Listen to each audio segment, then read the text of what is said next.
4 দিনের সরকারি সফরে যুক্তরাজ্যে লন্ডন পৌঁছেছেন অন্তর্বর্তী সরকারের প্রধান উপদেষ্টা ডক্টর মোহাম্মদ ইউনূস। গতকাল সন্ধ্যা 7:30টায় আমিরাতের একটি ফ্লাইটে যুক্তরাজ্যের উদ্দেশ্যে ঢাকার হযরত শাহজালাল আন্তর্জাতিক বিমানবন্দর ত্যাগ করেন তিনি। এই সফরে বাকিংহাম প্যালেসে ব্রিটিশ রাজা তৃতীয় চার্লসের সঙ্গে দেখা করবেন প্রধান উপদেষ্টা। এ সময় তিনি রাজা চার্লসের হাত থেকে গ্রহণ করবেন কিংস চার্লস হারমোনি অ্যাওয়ার্ড। দুই দেশের সম্পর্ককে নতুন করে পুনরুজ্জীবিত এবং অর্থনীতি, বাণিজ্য ও বিনিয়োগের ক্ষেত্রে আরও ঘনিষ্ঠ সহযোগিতা করার লক্ষ্যে এ সফর অনুষ্ঠিত হবে। বাংলাদেশ থেকে অবৈধভাবে যুক্তরাজ্যে যে টাকা পাচার করা হয়েছে সেগুলো উদ্ধারের বিষয়ে আলোচনা করা হবে।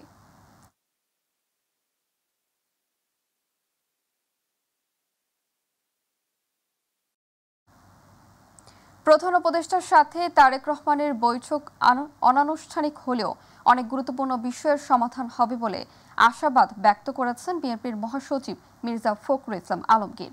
আর সিনিয়র যুগ্ম মহাসচিব রুহুল কবির রিজভী বলেন, ক্ষমতা চলে যাওয়ায় দিশেহারা হয়ে ফ্যাসিবাদীরা আবোল তাবোল বলছেন। রাজধানীতে আলাদা অনুষ্ঠানে বিএনপির নেতারা এসব কথা বলেন।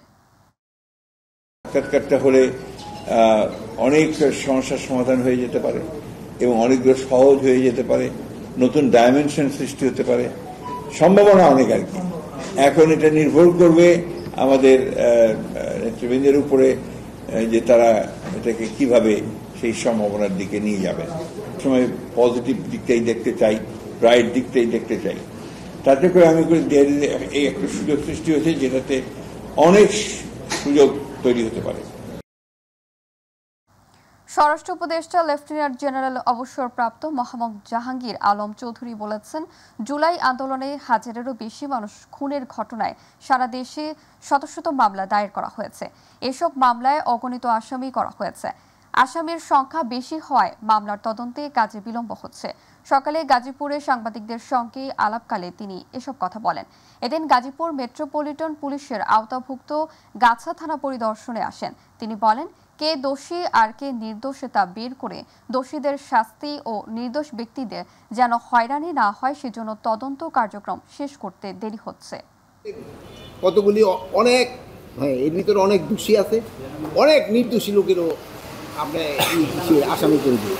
এই জন্য কিন্তু ইনভেস্টিগেশন দেরি হচ্ছে। এই জন্য আমরা দেখব যে দোষী তারা আমরা শাস্তির আওতায় নিয়ে আসবো, আর যে নির্দোষী যে নির্দোষ সে যেন কোনো অবস্থায় সাজা না পায় এই ব্যবস্থা আমরা করব। ঈদের চতুর্থ দিনেও পরিবারের সাথে ঈদ কাটিয়ে নারীর টানে রাজধানী ছাড়ছে নগরবাসী। কর্মব্যবস্থা সহ বাড়তি ঝামেলা এড়াতে ঈদ রাজধানীতে কাটিয়ে এখন গ্রামে যাচ্ছেন। ছুটি থাকলেও অনেকে ঝামেলা এড়াতে বাস, ট্রেন যোগে নির্বিঘ্নে ফিরে আসছেন রাজধানীতে। বিস্তারিত মিফতাহ গালিবের রিপোর্টে। ঈদুল আজহার টানা 10 দিন ছুটিতে পরিবার পরিজনের সাথে ঈদের আনন্দে অংশ নিতে নারীর টানে গ্রামে ফিরছে ঢাকাবাসী। অনেকে তীব্র যানজট এড়াতে ঈদ পরবর্তী এই সময়ে নির্বিঘ্নে ফিরছে। ঈদের সময় তখন একটু জাম থাকে, অনেক হাউকাও থাকে, এর লেগে ঈদের পরে যাইতেছি একটু জামটা কম থাকবে, আরামসে যাইতে পারবো। জরুরি কাজ থাকে তো এই জন্য আমি ঈদে ঢাকায় ঈদ করতে হয়। এরপরে আর কি 2-3 দিন পরে আর কি সময়টা পাই, এই জন্য সবাইকে মিলে তো অনেক রিল্যাক্সে একটু যায় দেশে। ঢাকায় ঈদ করা হয়েছে, গ্রামে যাওয়া হয়নি, এর জন্য ভাবলাম ঘুরে আসি। এখানে ঈদটা কাটায়, তারপর ওখানে যাই নানুর বাসায়। ওনার ছুটি ছিল না, আর কুরবানি ছিল এটা। আমরা চাকরি করি ময়মনসিংহে, ঈদের সময়টাতে আর কি দেখা হয়, ঈদের সময়টাতে একসাথে একটু বেশি সময় স্পেন্ড করা হয়। এদিকে 14 জুন পর্যন্ত ঈদ ছুটি থাকায় সরকারি কর্মকর্তারা না ফিরলেও ফিরতে শুরু করেছে বেসরকারি চাকরিজীবী সহ শিক্ষার্থীরা। আমি নেত্রকোনা থেকে এসেছি, আসলে আমার কিছু একাডেমিক কাজ আছে, এই জন্য আমি চলে আসছি। এসএসসি ছুটি শেষ, এই কারণেই চলে আসা মূলত। স্কুল বন্ধ, আমাদের কোচিং খোলাতে এই জন্য চলে আসছি। নিরাপদে এবং নির্বিঘ্নে নিজ নিজ গন্তব্যে এবং কর্মস্থলে যাবে বলে প্রত্যাশা এসব নগরবাসীর। মিফতাহ গালিব, মাই টিভি, ঢাকা। ঈদের ছুটিতে মিরপুর চিড়িয়াখানায় দর্শনার্থীদের উপচে পড়া ভিড়। অসহনীয় গরমেও ছুটিতে পরিবারের সদস্য, বিশেষ করে শিশুদের নিয়ে চিড়িয়াখানায় ঢু মারছেন রাজধানীবাসী। প্রাণী দেখার পাশাপাশি পরিবার পরিজনদের নিয়ে উপভোগ করছেন চিড়িয়াখানার গাছের ছায়ার প্রাকৃতিক পরিবেশ। ইলিয়াস মাতবরের রিপোর্ট। প্রচণ্ড গরমের মধ্যেও ঈদের তৃতীয় দিন সোমবার সকাল থেকে দর্শনার্থীদের ভিড় নামে জাতীয় চিড়িয়াখানায়। ছোট্ট সোনামণিদের কেউ এসেছেন বাবা মায়ের হাত ধরে, কেউ এসেছেন পরিবারের সঙ্গে। নানা প্রজাতির প্রাণী দেখার পাশাপাশি গাছের ছায়ায় স্বস্তি মিলছে প্রাকৃতিক পরিবেশের।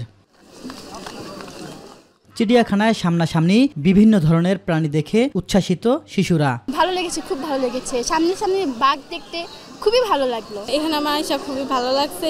আমি হরিণ দেখেছি, বানর দেখেছি আর পাখি দেখছি। বাবার সাথে আসছি, আমি এখানে অনেক কিছু দেখছি, আমার অনেক ভালো লাগছে। শিশু কিশোরদের প্রাণীর সঙ্গে পরিচয় করিয়ে দিতে অনেক বাবা মা সন্তানদের নিয়ে এসেছেন চিড়িয়াখানায়। ঢাকা এবং আশপাশের জেলা থেকে মানুষ আসছেন পরিবার পরিজন এবং বন্ধু বান্ধবদের নিয়ে। চিড়িয়াখানা তো আসলে বাচ্চারা অনেক ধরনের জীবজন্তু দেখে, তাদের একটা মেধা বিকাশের একটা সুযোগ থাকে। বাচ্চাদেরকে নিয়ে আসছে, ওরা আসার জন্য অনেক বায়না করতেছে। এখানে অনেকগুলো প্রাণী আছে, দেখার জন্য আকুল আবেদন করছে। পরিচয় প্রাণীদের সাথে পরিচয় করাই দিছি। আমার বাচ্চা এগুলো দেখে শিখবে, অ্যানিমেলের সাথে ওর অনেক কানেক্ট, এই জন্য আমরা নিয়ে আসছি ঈদের পরে ওকে দেখানোর জন্য। চিড়িয়াখানা নিয়ে দর্শনার্থীদের অভিযোগেরও কমতি নেই। তারা বলছেন এখানে ঘোরার কোনো পরিবেশ নেই। প্রচণ্ড গরম, বাচ্চার পোশাক খুলে চেঞ্জ করে এখন গেঞ্জি পরাইছি, হাঁটা যাচ্ছে না, আবার বৃষ্টি আসতেছে, পরিবেশ খুবই ভয়াবহ। বাঘ আপনার যেখানে 3-4টা থাকে সেখানে একটা, আপনার ক্যাঙ্গারু মাত্র শুধু একটা, হরিণ আপনার প্রথম যেখানে দিয়ে ঢুকলাম সেখানে একটাও হরিণ নেই। অ্যাজ এ স্টুডেন্ট আসছিলাম পরিবেশ দেখতে, পরিবেশে তো মানুষই বেশি। পশু পাখি নিয়ে বিক্রি করে দেয় না কি করে দেয় আমি জানি না, পশু পাখি নাই, একদমই নাই। এই বাচ্চাগুলো, এই যে বাচ্চা আনছে অবশ্যই দেখতে, বাচ্চাদের প্রাণী দেখাইতে, বাচ্চাদের প্রাণী দেখার নামে কোনো কিছু নেই, শুধু শুধু হয়রানি করতে আনছে। ইলিয়াস মাতবর, মাই টিভি, ঢাকা। ঈদুল আজহার ছুটি এবার টানা 10 দিনের। দীর্ঘ এ ছুটি কাটাতে লাখো পর্যটকে ভরপুর পৃথিবীর দীর্ঘতম সমুদ্র সৈকত কক্সবাজার। পর্যটকদের নিরাপত্তায় ট্যুরিস্ট পুলিশ ও জেলা প্রশাসনের পক্ষ থেকে নেওয়া হয়েছে নানা উদ্যোগ। পাশাপাশি সমুদ্র স্নানে পর্যটকদের তদারকিতে ব্যস্ত লাইফগার্ড সদস্যরা। প্রতিনিধি গোলাম আরিফের লিটনের তথ্যচিত্রে আতিকুর রহমান তিতাসের রিপোর্ট। সারা দেশে চলছে ঈদুল আজহার টানা 10 দিনের ছুটি। লম্বা এ ছুটিতে লাখো পর্যটকে ভরপুর পর্যটন নগরী কক্সবাজার। নীল সাগরের জলরাশিতে ক্ষণিক শান্তির পরশ পেতে নোনা জলের উচ্ছ্বাসে মেতেছে নানা বয়সী মানুষ। সেই সাথে জেলা প্রশাসন ও ট্যুরিস্ট পুলিশের বাড়তি নিরাপত্তায় পরিবার পরিজন নিয়ে ঘুরছেন বিনোদন স্পটগুলোতেও। অনেকে বলছেন মনটা ভালো করতেই সমুদ্র ভ্রমণে আসা। বছর আসলাম পরিবার নিয়ে, আগে থেকে অনেক ব্যবস্থা অনেক সুন্দর দেখছি। মোটামুটি টাকা পয়সার প্রাইসও রিজনেবল, খাওয়া দাওয়ার প্রাইসও রিজনেবলের মধ্যে আছে। খুব ভালো লাগছে, ঈদের ছুটি উপভোগ করছি এখানে। এবার কারোর যদি মন খারাপ থাকে যে আসলে বাসায় বোর হয়ে গেছে, সে কক্সবাজার আসুক, সমুদ্র পাড়ে একটু ঘুরুক, ঘোরার পর তার অনুভূতিটা ফিল আর আগের ফিল সে বুঝতে পারবে না আমার মনটা এখন ভালো হয়েছে। এদিকে সমুদ্র স্নানের নিরাপত্তায় পর্যটকদের নিরাপদ সংকেত দেওয়ার পাশাপাশি সৈকতের বিভিন্ন পয়েন্টে দায়িত্ব পালনে ব্যস্ত লাইফগার্ড সদস্যরা। আমাদের 2টা শিফটে কাজ করি, মর্নিং শিফট, আফটারনুন শিফট। অনেক বেশি পর্যটক, আমরা নিরাপদ মেসেজটি তাদেরকে দিয়ে যাচ্ছি, সবাইকে দূরে যাতে না যায় সেই সংকেত দিয়ে যাচ্ছি। অন্যদিকে ছাড় দেওয়া সম্ভব না হলেও পর্যটকদের হোটেলে থাকার চাপ সামলাতে নেওয়া হয়েছে ব্যবস্থা, জানিয়েছেন হোটেল মোটেল ও গেস্ট হাউস মালিক সমিতির সভাপতি। এভাবে মূল্য হ্রাস করা সম্ভব হয় নাই, তবে আমরা মালিকদেরকে অনুরোধ করেছি যে 4 জনের রুমে 5 জন, 7 জনের রুমে 7 জন যদি থাকতে চায় সেক্ষেত্রে আমরা লিবারেল থাকবো। ভ্রমণে আসা এসব পর্যটকদের নিরাপত্তা নিশ্চিতে তৎপর রয়েছে বিভিন্ন আইন শৃঙ্খলা বাহিনীর সদস্যরা।